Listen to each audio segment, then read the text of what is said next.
ఇది నిజంగానే మనం అందరం దుఃఖించదలసిన విషయం ఈరోజు. ఎందుకంటే సార్ రమణమూర్తి సార్ గారిని నిజంగా ఒక హిందూ ధర్మం అనేది ఏ ఒక్కరి సొంతం కాదు, మనుషుల సొంతం అనే దాంట్లో పోరాడుతున్న మన సార్ని ఆ విధంగా చేయడం అనేది రియల్గా మనం చూస్తూనే బాధ అనిపిస్తుంది. నేను ఈరోజు మార్నింగ్ నాకు కాల్ వచ్చింది. నేను నాకు వేరే పనిలో ఉండడంలో చూడలేదు. సో ఈ రోజున హిందువుల మీదనే హిందువులు దాడి చేస్తున్నారు. ఆ విధంగా తీసుకొచ్చారు ఈ ప్రభుత్వాలన్నీ.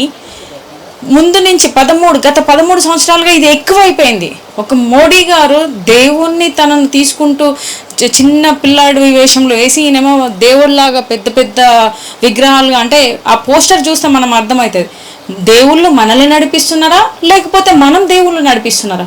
విశ్వగురు అనే పేరుతోని ఈ రోజున దేవుణ్ణి అంత అవమానిస్తున్నా కూడా మన హిందువులుగా మనం ఎందుకు వచ్చేసి ఆ రోజు అడగలేదు. సార్ లాంటి వాళ్ళు అడుగుతున్నారు, అయినా కూడా ఇప్పటికీ మనం ఎందుకు మారట్లేదు. మొన్నటికి మనల్ని చూస్తే వచ్చేసి నితిన్ నబీన్ జాతీయ అధ్యక్షుడైన ఆయన ఏంటిది బీజేపీ ఒక వాహనం ముందట శ్రీ ఆంజనేయ స్వామిని వచ్చేసి వేషం పెట్టించేసి జెండా చేతుల్లో పెట్టేసి బీజేపీ జెండా చేతుల్లో పెట్టేసి ఆ విధంగా అవమానిస్తున్నంటే ఈరోజు బీజేపీ ప్రభుత్వము దేవుళ్ళనే మేము వచ్చేసి ఆట ఆడిస్తున్నాం అని చెప్పడానికి చెప్తున్నారా? అంటే ఆ విధంగా మన దేవుళ్ళని అవమానిస్తున్నాం. మనం ఇంకా ఎందుకు వచ్చేసి మనకెందుకు రక్తం ఎందుకు మరగట్లేదు, మనం ఎందుకు వచ్చేసి ఈ విధంగా ఉంటున్నాము ఒకసారి మనం ఆలోచించాలి. నేను చాలా వీడియోలలో మాట్లాడతాను, దేవుడు ఎవరికి ఏ పార్టీకి సొంతం కాదు, మనందరి సొంతం. అది హిందూ, ముస్లిం, క్రైస్తవ ఒక్కొక్కరు ఒక్కొక్క దేవుళ్ళు వాళ్ళ రూపంలో పూజిస్తున్నారు. దాంట్లో తప్పేమి ఉంది. కానీ ఈ రోజున వచ్చేసి కనీసము ఇంకొక విషయం, నేను విశ్వబ్రాహ్మణుల అమ్మాయినే. సో నేను ఒక విషయం సార్లు వాళ్ళందరినీ పెద్దవాళ్ళందరూ వెళ్ళిపోయారు, బట్ కొంతసారి నేను అడగదలుచుకున్నా. ఒక తల్లి చనిపోతే కనీసం తలనీలాలు కూడా తీయకుండా సూతకంలో ఉండి ఏ విధంగా దేవుణ్ణి అవమానిస్తాడు. దేవుని గుడిలో వెళ్ళేసి మన రామచంద్రుని విగ్రహాన్ని ఆ విధంగా నిలబెట్టడం తప్ప కాదా?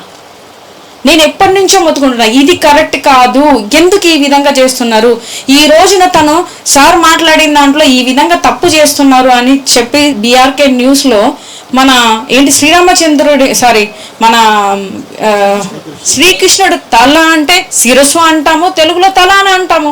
దాన్ని తీసేసి మోడీ గారు తల పెట్టిరని చెప్తుండగానే తను ఆవేశపడి ఎవరైతే అలా పెట్టారో, ఎవరైతే దేవుణ్ణి అవమానించారో వాళ్ళని కొట్టాలి ఈయన పోయి. కానీ చెప్తున్న సార్ని ఆ విధంగా కొడుతున్నాడు అంటే వాడికి మైండ్ ఉందా, అసలు పని చేస్తుందా? వాడు మతోన్మాదియా లేకపోతే దేశ ఉన్మాదియా? బీజేపీ ప్రభుత్వం, ఆర్ఎస్ఎస్ ప్రభుత్వం, ఇవన్నీ ఆర్ఎస్ఎస్ వాదులు ఈ విధంగా చేయమని వాళ్ళకు ప్రోత్సహిస్తున్నారా? డబ్బులు ఇస్తున్నారా? దేశ విద్రోహాలుగా మారమని వీళ్ళని ఏమన్నా ఎంకరేజ్ చేస్తున్నారా? ఇవన్నీ మనం ఆలోచించాల్సిన అవసరం ఉంది ఈ రోజున. సో దయచేసి ఇప్పటికైనా మనందరం ఒకటే. దేశంలో ఏ దేవుడు ఒక్కొక్కరు ఒక్కొక్క రూపంలో పోలుస్తారు, దేవుళ్ళందరూ సమానమే. కానీ ఈరోజు హిందూ పేర్లు చెప్పుకొని హిందువులనే అవమానిస్తూ ఈరోజు హిందువులనే ఈ విధంగా కొడుతున్నారంటే రేపొద్దున ఈ బీజేపీ ప్రభుత్వం ఇక మీద తెలంగాణలో వచ్చినా ఇంకెక్కడ వచ్చినా వాళ్ళు హిందుత్వం వచ్చేదాకా మేము ఇలానే చేస్తామని చెప్పేసి దాడులు చేస్తున్నారు. సార్ అంతకుముందు కూడా చాలాసార్లు నేను విన్నా, సార్ రికార్డ్స్ కూడా విన్నాను, సార్ మాట్లాడినాం. బెదిరిస్తున్నారంటే రేపు పొద్దున మనల్ని బెదిరించారని నమ్మకం ఏంటి? మన హిందువులమే, మనల్నే కొడుతున్నారు కదా, మీకు రావచ్చు ఇంకెవ్వరికైనా రావచ్చు ఈడ. సో ఇప్పటికైనా మనందరం వచ్చేసి ఏకదాటిగా మనుషులం మనం ముందు ముఖ్యంగా. సో ఈ విధంగా ఇక మీద ఏ రాజకీయ పార్టీ, ఈవెందో నేను మా పార్టీ ఏ రోజు దేవుడి పేరు చెప్పుకొని ఏది అడగలేదు, చేయలేదు. ఈవెన్ మా పార్టీ కూడా అలా చేసినా కానీ ఖచ్చితంగా నిర్ణయాల్సిన బాధ్యత మనకుంది. నేను దానికి కూడా ఒప్పుకుంటున్నాను. ఏ రాజకీయ పార్టీకి దేవుడు వచ్చేసి మద్దతు ఇవ్వడు. ఆ విధంగా రాజకీయ కోసం ఏ పార్టీ యూజ్ చేసుకున్నా కూడా ఇప్పటి నుంచి బ్యాన్ చేసే విధంగా మనందరం వెళ్ళాలి, మనందరం పోరాడాలి. ఇక మీద శ్రీరాముని కానీ ఆంజనేయుని కానీ ఇంకేదైనా బజరంగ్ దళ అని ఏదో పేరు చెప్పుకుని ఇవన్నీ ఏ పేర్లు దేవుడికి సంబంధించిన ఏవి వాడకూడదు రాజకీయ వ్యక్తులు.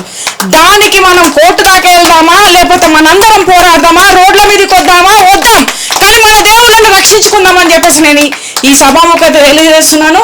మనందరం ఇక మీద దేవుళ్ళను అవమానిస్తే ఊరుకునేదే లేదు. అదేవిధంగా దేవుళ్ళ కోసం పోరాడుతున్న ప్రతి ఒక్కరిని సార్ ఆ విధంగా చేసినందుకు నేను నిజంగా చెప్తున్నాను.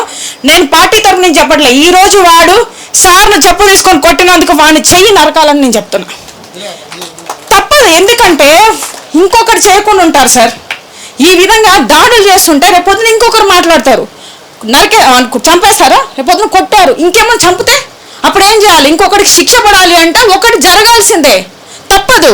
ఏం చేద్దాం అంటే మళ్ళీ చేసేటట్టు ప్రయత్నం చేద్దాం. వీళ్ళు ఇంతే కదా వదిలేస్తారు, మీరు దయతెలిసి మీరు వదిలేస్తున్నారు, కానీ ఇంకొకరికి జరగముందుకే మనం దీన్ని వచ్చేసి ఖండించాలని చెప్పి చెప్తున్నాను.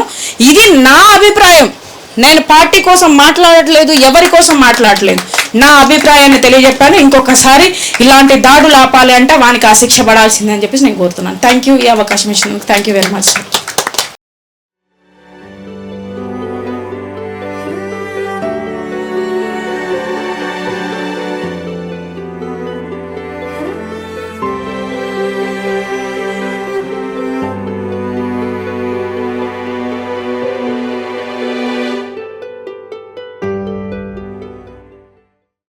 మీ ఆలోచనల్ని మరింత సంపద్వంతం చేయగల ఈ పుస్తకాల్ని మీరు చదివారా?